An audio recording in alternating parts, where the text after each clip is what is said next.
देखिए दोस्तों, ये बहुत ही ज्यादा इंपॉर्टेंट टॉपिक है, क्योंकि देखिए जिसको डायबिटीज हो गई है, शुगर हो गई है, तो सारी चीजों का ध्यान रखना बहुत ही ज्यादा इंपॉर्टेंट है। उनमें से एक बात यह है कि अपने शुगर को हमेशा कंसिस्टेंटली कंट्रोल में रखना।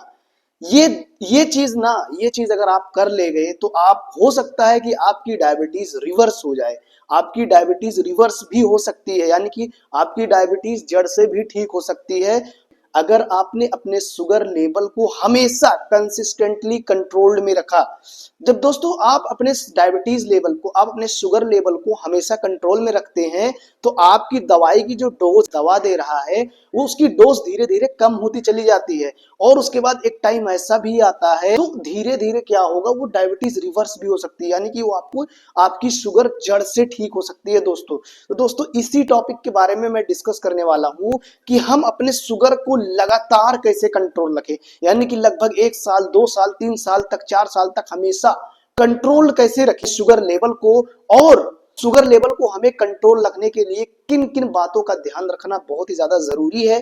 तो दोस्तों ये वीडियो बहुत ही ज्यादा इंपॉर्टेंट होने वाली है। अगर आपको डायबिटीज है, आपके मदर है, आपके फादर है, कोई आपके आपके दादाजी हैं, आपके दादी जी हैं, आपके नाना है, नानी है, कोई आपके रिलेटिव्स हैं जिनको डायबिटीज है और आप उनका केयर कर रहे हैं, आप टेक केयर हैं, आप उनकी टेक केयर कर रहे हैं, आप उनकी देखभाल कर रहे हैं, तो ये वीडियो आपके लिए भी बहुत ज्यादा इंपॉर्टेंट है और उन सभी के लिए बहुत ज्यादा इंपॉर्टेंट है जो डायबिटीज के पेशेंट हैं, आप वीडियो देख रहे हैं, और जो नहीं भी हैं उनके लिए भी बहुत ही ज्यादा इंपॉर्टेंट है दोस्तों। तो प्लीज आई रिक्वेस्ट यू कि इस वीडियो को बिल्कुल से स्किप मत करना, एंड तक देखकर जरूर जाइए वीडियो को। और अगर आप मेरे चैनल में नए हैं तो प्लीज आई रिक्वेस्ट यू कि मेरे चैनल को आप सब्सक्राइब जरूर कर दीजिए, ऐसी वीडियोस के लिए। ऐसी वीडियोस मैं बनाते रहता हूं। तो चलिए दोस्तों वीडियो को स्टार्ट करते हैं। डायबिटिक पेशेंट में क्या होता है कि सबसे कॉमन जो उसका सिम्टम्स होता है कि उसका एलिवेटेड ग्लूकोज लेवल, यानी कि उसके ब्लड में ग्लूकोज लेवल बढ़ा रहता है।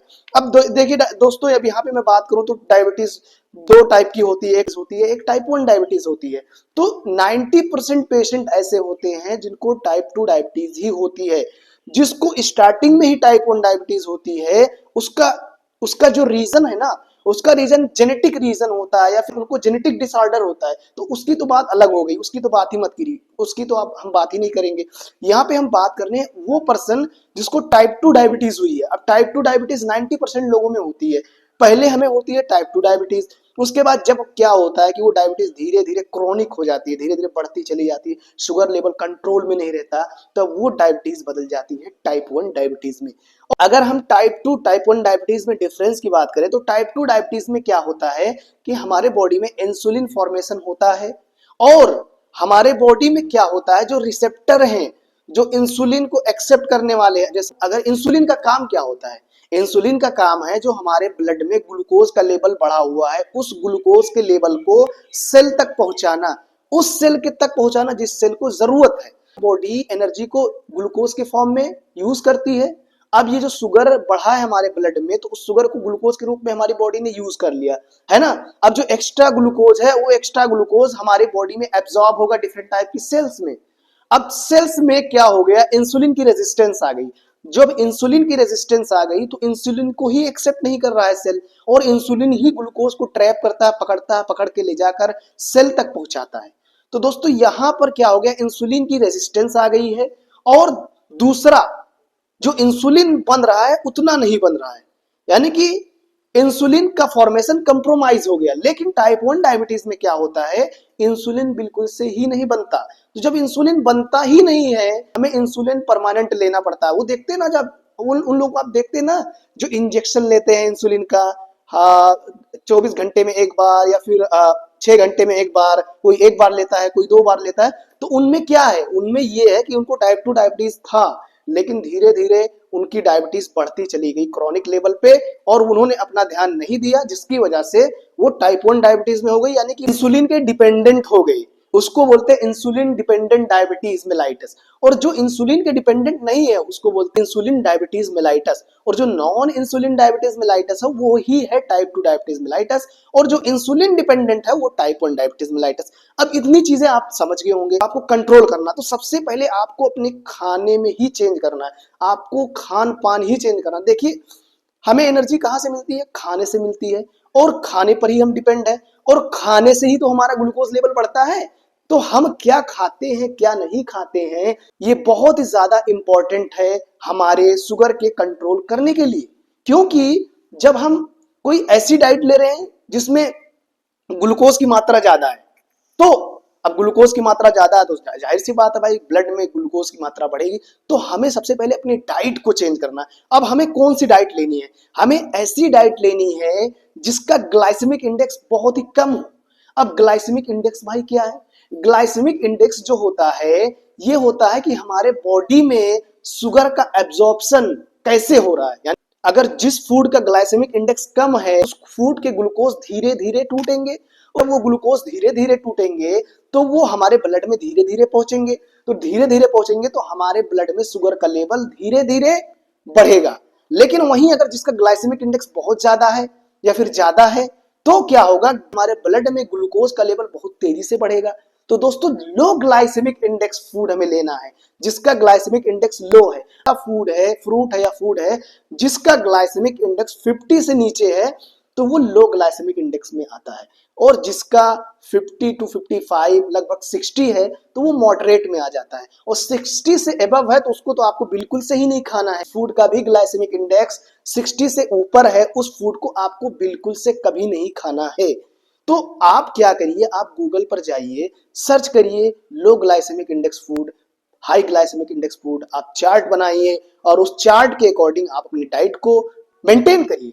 हम जो नॉर्मल फूड खाते हैं खाना, जैसे दाल चावल रोटी सब्जी, तो इसमें से आप चावल बिल्कुल से मत खाइए क्योंकि इसका ग्लाइसेमिक इंडेक्स बहुत ज्यादा होता है।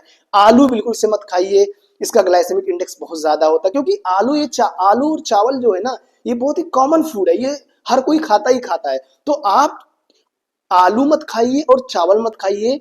आप रोटी खा सकते हैं लेकिन आप रोटी को इस तरह से खाएं। आप रोटी को किस तरह से आपको खाना है, रोटी का जो आप जैसे जो बहुत लोग होते हैं ना कि रोटी को से चाल देते हैं, उसका वो निकाल देते हैं चोकर, तो उस चोकर को आपको नहीं निकालना है। अगर आप उस चोकर को निकाल देंगे तो फिर आपको आपके लिए वो खाने योग्य नहीं बचेगा, क्योंकि अगर जब आप चोकर को निकाल देंगे तो उसका ग्लाइसेमिक इंडेक्स बढ़ जाएगा। अगर आप चोकर को नहीं निकालेंगे तो वो जो रोटी है ना, जिस रोटी का चोकर नहीं निकला हुआ उसका ग्लाइसेमिक इंडेक्स अप्रोक्सीमेटली 30 होता है, लेकिन अगर वहीं आपने उसका चोकर उसकी भूसी निकाल दी तो उसका ग्लाइसेमिक इंडेक्स बढ़कर 50 हो जाएगा। तो दोस्तों आप इस बात का ध्यान रखें कि आपको उसका चोकर नहीं निकालना है, यानी कि उसकी जो भूसी होती है जो छान लेते हैं कि भाई गंदा है तो उसको छानना नहीं है आपको।